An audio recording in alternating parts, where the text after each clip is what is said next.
We just got back from Milltown, and then Rob said let's go to Pomfret. So that's what we're doing. We take this, give it a little run out.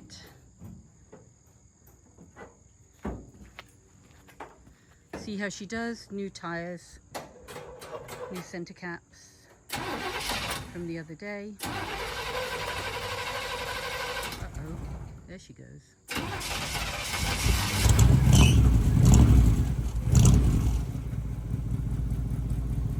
There you go, good looking truck. All right, off we go.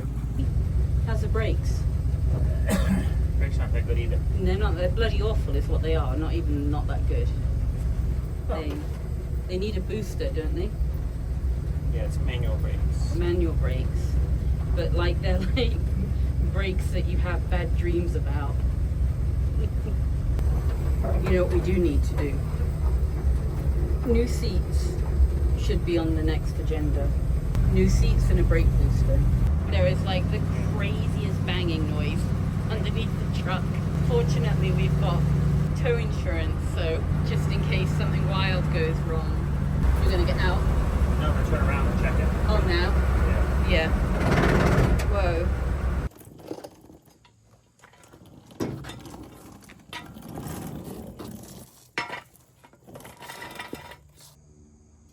It's hard to believe they made it and it's that bad.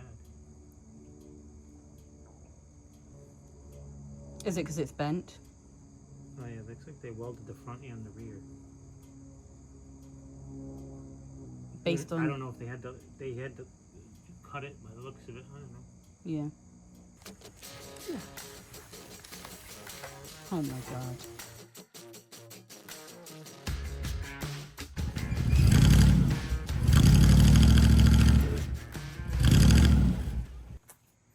So we determined what, Rob? More work. Sorry. I'm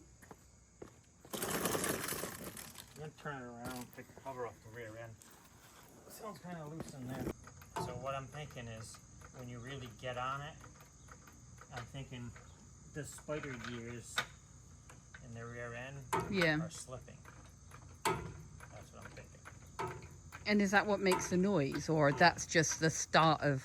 Yeah, I think that's what the noise is. We'll see. Yeah. Pull the cover off. And then, like, the drive shaft, does that mean... The drive shaft.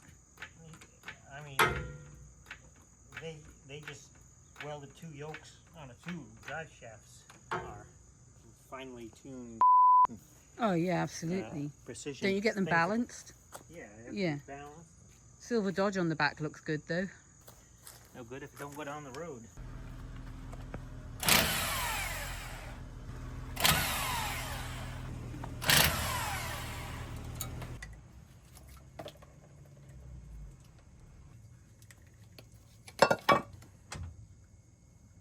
Whoa. You know, that's not supposed to move like that. No. Nope. Damn it. Yeah, that's exactly what's happening. Is it? Yeah. That's exactly what's happening. You might think I know what I'm talking about. So, when we would get to a hill and we would step on the gas, Yeah. it would make this noise, you know. The transmission mount was not attached or something, and the drive shaft was flipping up and bang. You know, it's been getting worse and worse, and I've checked the drive shaft a couple times. You know, one of the older gentlemen that was building this, he made his own drive shaft, and yeah, it's out of true, but that's not banging noise. No. So I'll show you what the banging noise is. What we got here is, so those are the spider gears right there, right? Right there, those are the spiders. So, see that thing? See it jump right up? It's actually, it's so worn. It's literally so worn. It's skipping. Look at that. So that's what the bang is when it skips. Yeah. Oh, the pin is toast. Pin's falling out. All right, can you put this in neutral? Yeah. Wow, this might be the worst I've ever seen. Is that neutral? Yeah. Ho, ho, ho, ho, ho. Look at, oh my God, look at the pin. Holy smokes. Yeah. I don't even know how that thing's still in there. You want me to turn the wheel? Yeah. You know, the tyre. Yeah, go ahead. The pin's trying to fall out. It's trying. Wow. Gonna drive like a new truck when we get this fixed. Hey, it's a good thing. Oh, go ahead. Do that again. It's a good thing we came home. It's a good thing we came home because. That flatbed was no joke. Yeah. Look at that. Look at the pin. Oh shit. Yeah. All right. Let me hold this wheel. Go ahead. Now turn it. Go back and forth. Yeah. Oh man. I need to carry you. Okay. All right. Guess what? What? We need to carry you. What's a carrier? You're about to find out. Well, at least we know what it is now. Yeah. Oh, I gotta take these nice wheels off I just put on. That's right. This pin has to come out so I can take these C-clips out. But the thing is so destroyed. But you gotta be careful you don't go too far because then you can't turn it. Is it the pin that holds everything in? Yeah, so the little... This is a small pin that holds a larger pin. You can see it's supposed to be this long and it's broken off. Man, I've never... I mean, I guess I have seen them this bad, but usually in racing, you know what I mean? Yeah. This is just a street. This has been bad for a long time. This has been bad since we got it. No question. That thing's just supposed to just slide right out. You know, it's a machine pin. Yep.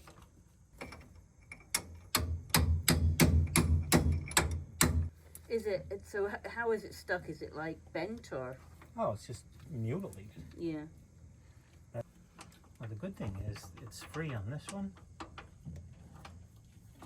So it's stuck on that one. So maybe once I get that out, because that has to come out first before you can push the axle in and get the seat clamp out. Let's get a pair of safety glasses.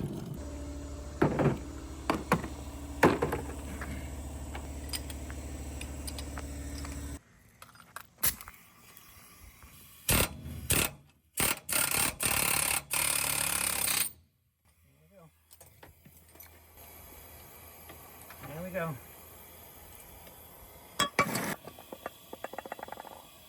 Now you can push the axles in, get the seat clamp out, slide the axle out on this side. Oh yeah, look at all these pieces in here, look. Oh, really? That's the shim for behind the spider gear. Oh God, look at that. Look at this stuff coming on here. That's not supposed to come out of there. No. What Look is at that? It's all just metal. Metal crumbs. Yeah. It's alright, we'll fix her. A couple of bolts right here and this carrier is out. We were lucky to make it to the Christmas tree thing. Alright? That's an occasional rattle this thing will do. 100%.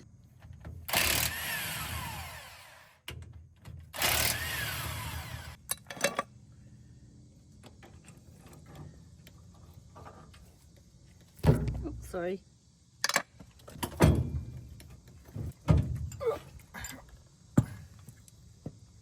That's a carrier. This is no good. That's no good. This carrier whole is no thing? good. This whole thing is no good. That's okay. What makes it no good?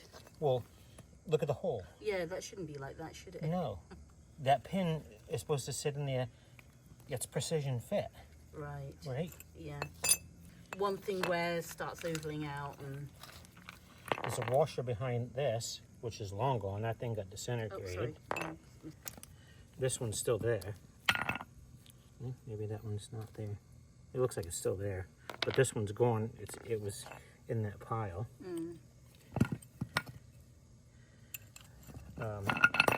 these are your side gears, which, you know, I can reuse them. But that oval hole should be round. This is no good. That. Big chip out of there. Yeah, it's probably no good when it got put in, when they built it. It's not like they were building it for fun, you know. For fun. Yeah. With look at the rust that was with in stuff there. in the woods. Yeah, I did think that looked a bit milky, does it? Or is that just my imagination? Get some numbers off this thing. Still a metal. Yeah. That's crazy. I mean, for this truck, I'd reuse it. Yeah, I just need some. Even the spiders I would probably reuse for this. Just get some new washers and a new pin. Remove those boxes. No, I'm good. Recording? I am. What's all that? This is the rear end right here. Everything that you see right here. Is that what came out of it? Yep. So this is your carrier and your side gears, which go in your carrier, spider gears, your pinion, your C-clips, saddle straps, and these are your pinion bearings right here. These are your pinion bearings, these are your side bearings. I got this one marked right here because I got it marked because this one goes on the ring side. And the reason why I did that is because these are selective shims.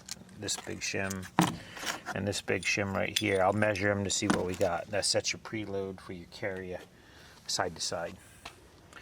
This sets your pinion depth right here. That's your shim. It's a 40 thousandths shim right there. So that goes on there, and then of course your big pinion bearing goes on there, and that sets your depth of your pinion in the rear end. This is where the problem was, of course. I mean, this is the pin that goes in here and holds all these gears together. I mean, look at the fit. This thing was just getting mounted. So this little guy broke first. This goes, believe it or not, I don't know if you can see that right there, but that's the remaining part of this little pin. So once you got it all assembled, this pin goes in there. So these pins tend to break, and then once they break, when the little pin breaks, here's the other end of it right there. And then all of a sudden, this pin can walk around inside the rear end. So that was the beginning of all the trouble. So I had to get a new carrier. Oh, and incidentally, the cover's clean right here, and I got 2 different magnets. This is where the magnet goes in the cover. I never found the magnet, so I'm assuming this pin, as the carrier was spinning around, the pin was trying to walk out. The pin may have, I don't know if it's the pin, anyways, the magnet was gone. Something knocked the magnet off and pretty much disintegrated it. So I got a couple of magnets here. They're different thicknesses. I'm going to put hopefully the larger one, as long as it doesn't interfere, and we'll pick up any metal debris floating around the rear. It's a late 70s rear end in this truck. I tried to clean the numbers off the tube and try and identify exactly the year. Couldn't do it. If you look on the internet and you're looking for gears or a carrier or whatever for these older GMs, there's different series carriers. This turns out to be a Series 2 carrier. And the importance is what they call deck height. So that is the distance from here, the ring gear, where the ring gear sits, to here. And this distance on the Series 2 carrier is 1.53. You can find gears and carriers for 373 gear ratio and numerically higher. A 373 gear would be your highest gear, but numerically higher, your gear goes lower. So if you have a 410, it's actually a lower gear, but numerically higher. So if you have a gear of 373 or higher, you can find them on the internet. That has a deck height right here of 1.7 something. This is 1.530. This is 1.7 something. So when you stand this carrier up to this carrier, you're going to notice a difference. So if we put these side by side, I don't have a completely level surface here. We should get a level surface. Let me get a piece of wood, put it on a completely level surface. I don't know if you're thinking what I'm thinking, but like, how the that even? It's all different under there. How is that even going to work? Look at the difference between the height, the deck height of this carrier and this carrier. You can find this on the internet all day long. Can't find this. You go look for a Series 2 carrier on the internet, you're not going to find one. So I called quite a few different companies and they don't service these anymore. That carrier had a 256 gear ratio, which is numerically low, but a very high gear for economy in the late 70s. I saw a lot of guys buy this. And it not work? And it doesn't work, and they don't know why. It's because they didn't know what they had. They obviously had this Series 2 carrier and bought this one. Is the rear end not usable? No, you can still use it, but you've got to change the ring and pinion. I needed just the carrier. Well, I can't get this one, so I went to this one. Yeah. But now I've got to change the ring and pinion gear set as well, because this is for 373 numerically higher. So I mean that one does even on the outside look completely different though. No. This is an open rear. This is a track lock. But like that's thicker and.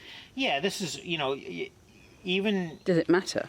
We got a posi traction now. Yeah. So that's why this looks different here. If you need to get gears or whatever, make sure you know what carrier you have. It's important. We're trying to get this rat rod to the biggest show in the area. Right? Tomorrow. Yeah. So during the week, I'm trying to gather all these parts. So it's Saturday now. The show is tomorrow. So it's crunch time. What happened during the week was I ordered this gear set. Turns out to be a fabulous company. Quick Performance. I ordered it. I paid extra money for it to be delivered in time. And I got an email saying order is held in transit somewhere. I already had the carrier. The carrier was here. I did not have the ring and pinion.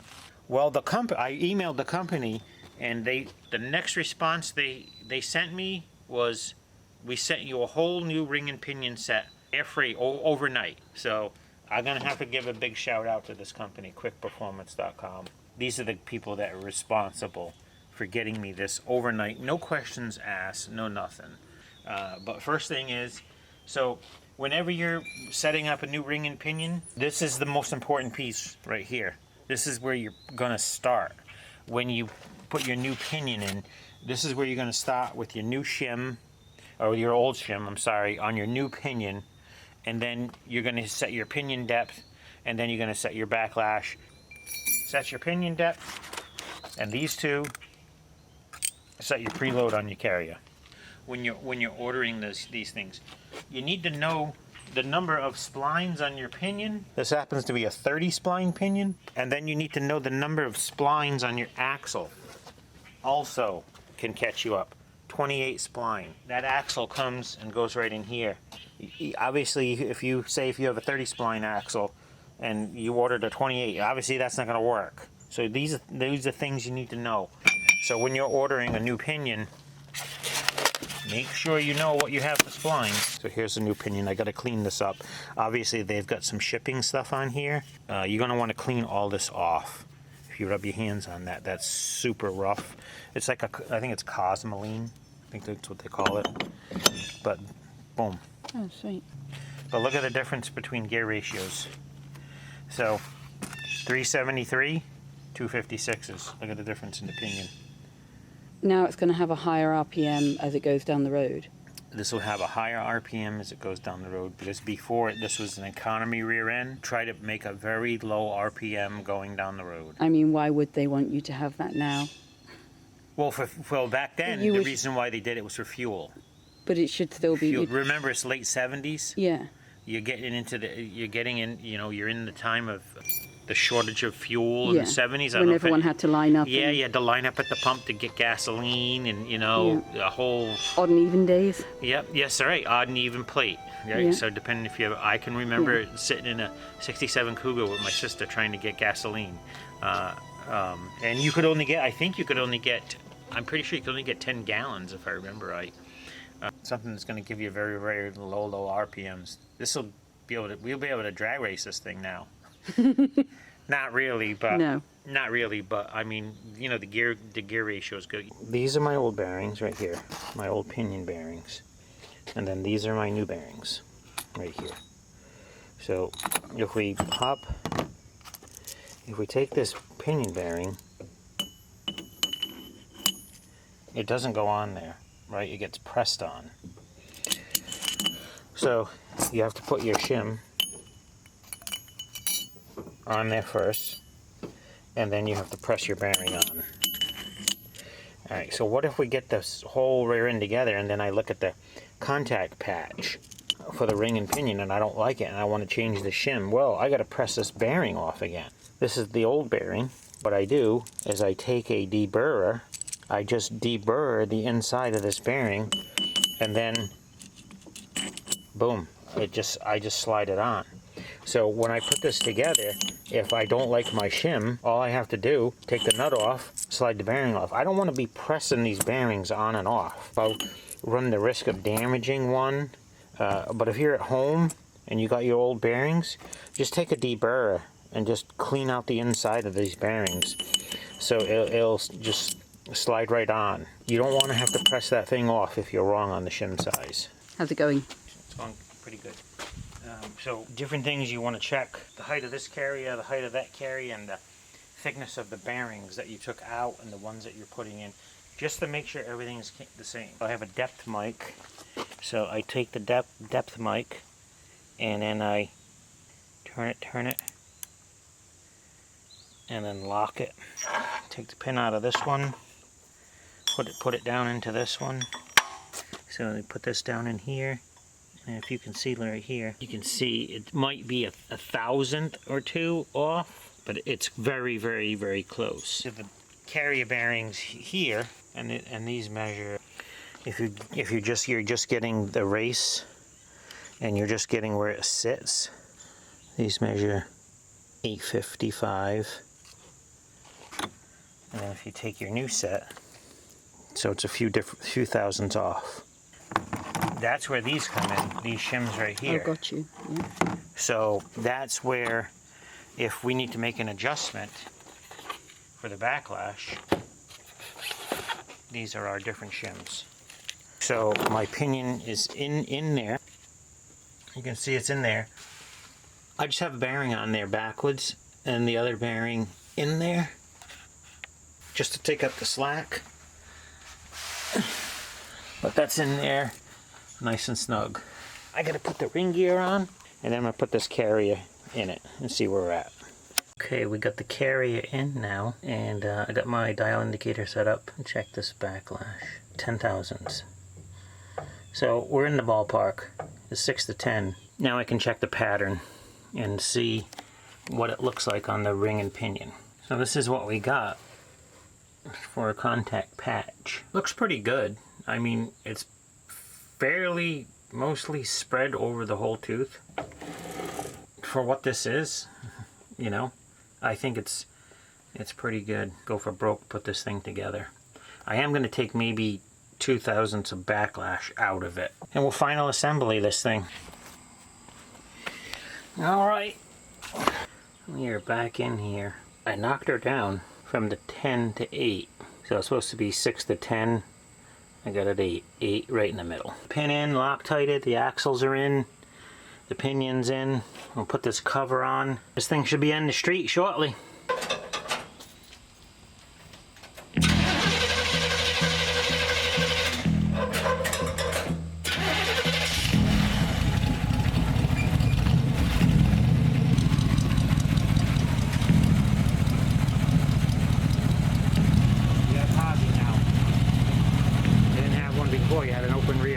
Hopefully that's the last rear end you've got to do on the floor in the on the ground in the driveway. Yeah. We can take her for a ride in a bit.